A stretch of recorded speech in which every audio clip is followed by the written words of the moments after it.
Burkhardt speaking for the second in my series of videos about cut your lead time by 50%. And I think the view is still worth the climb. I don't only think it, I know it's worth the climb. This is me. I already mentioned that I have helped factories increase capacity by 30 to 40% with no investment beyond whatever I was paid. And I have reduced production lead times by about 30% and more.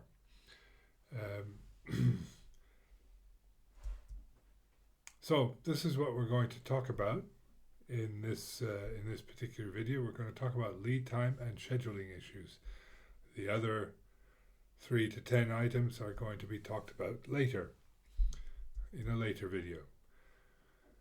So, do you have lead time problems? What are they costing your business? That's some of the questions. Those are the questions that you can think about as we go through the next few slides. Number 1, would a shortage lead time be an advantage? If you say yes to this, then you already have a problem because this shorter lead time would be an advantage, and today you don't have it. Are competitors' lead times too short? If they are, then it's clearly a problem because they are probably or very likely taking business away from you. Does lead time often get blamed? Does sales blame lead time for missing sales, for losing customers and such like?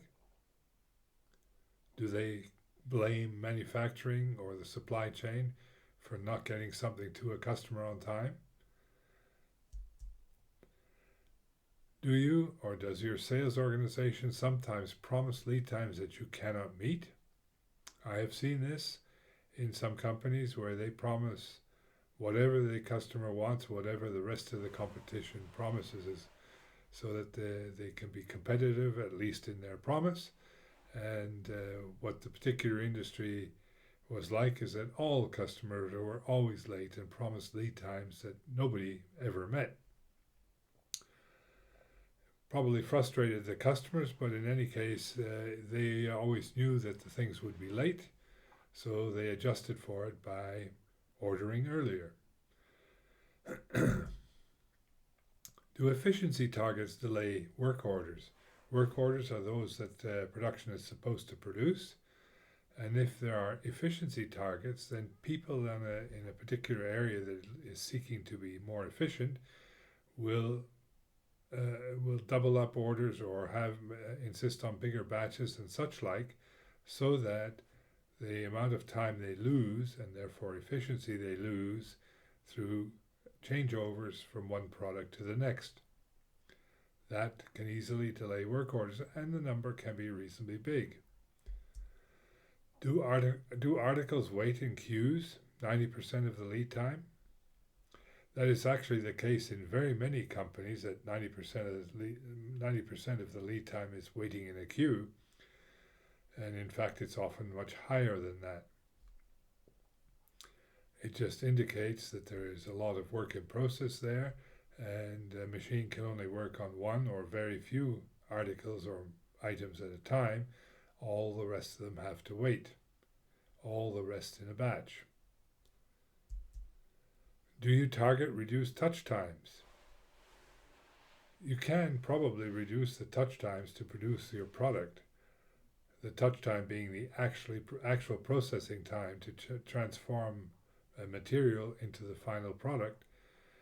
If you work on those touch times, and if they're less than 90% of the lead time, then reducing them by 50% will only reduce a 10%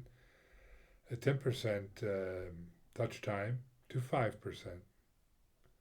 And that's actually small.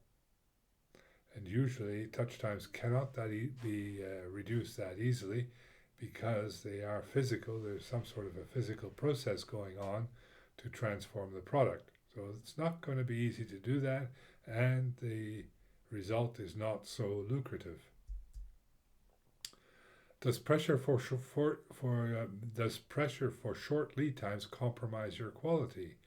That can happen because too much pressure will cause people to try and take shortcuts to deliver sooner, but that can, if you take shortcuts, cost you quality.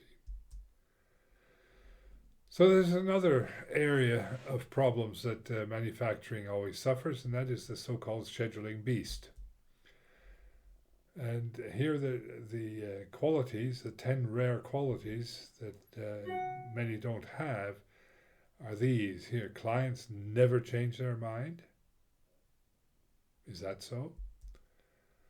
And a change causes turbulence, as you can see in the little drawing on the right. Are suppliers always reliable? The target on the left may be reliable, but it's reliably late or something like that.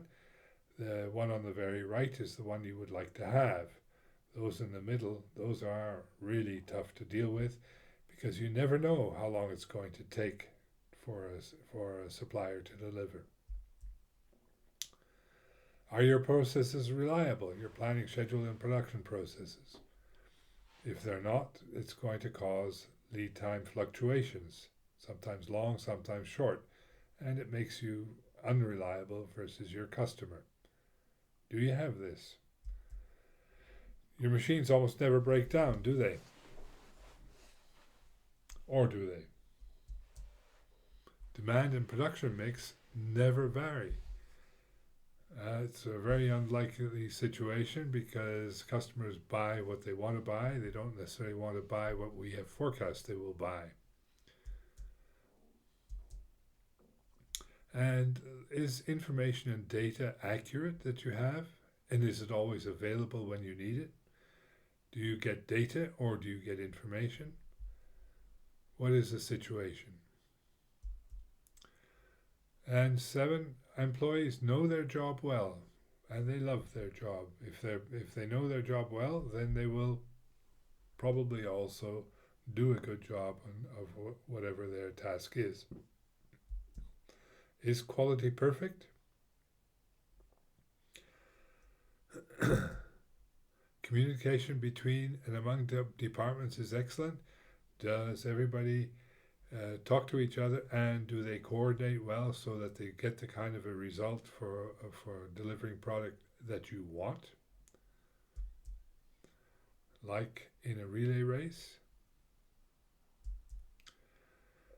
Changing the subject a little bit, this book here, Production the TOC Way, has a simulator in it, and you can run 3 or 4 different factories and try and deliver what is demanded for the week or for 2 weeks. You'll find that it looks easy, but it's not as easy as it looks. You should try it. It might be an eye-opener. Production the TOC Way. Nevertheless, is a 50% shorter lead time valuable to your company? If you had a 50% shorter lead time, would that be valuable? Yes? No? If not, why not? Is a 50% shorter lead time an ambitious target? Again, yes or no, it's not, and why not? What obstacles are preventing you from cutting lead time by 50%? Do you know? Have you ever tried to cut your lead time by 50%? And if you did try, what would these obstacles be? Lots of question marks. So if you're interested in cutting your lead time by 50%, it might be of value to have a short phone call with me or somebody else that is an expert in this area and talk about what can be done and do you have potential. Anyway, I invite you to give me a call. There's my detail. You prefer if you email me first, and then we can have this chat and look and see what kind of a potential you have. Next time, we're going to talk about potential in the terms of due date performance, inventory, and such like. We will not be valuing it in terms of dollars and cents or time or investment, but because that will come later. It'd just be a straight description of what the benefits will be. This again is my contact data on the lower right, and on the left here we have Alcione Consulting. They are there in Rottweil in Germany, and you can also contact them on those numbers, or you can write them on info@alcioneconsulting.com. Thank you very much for listening, or for listening to this video.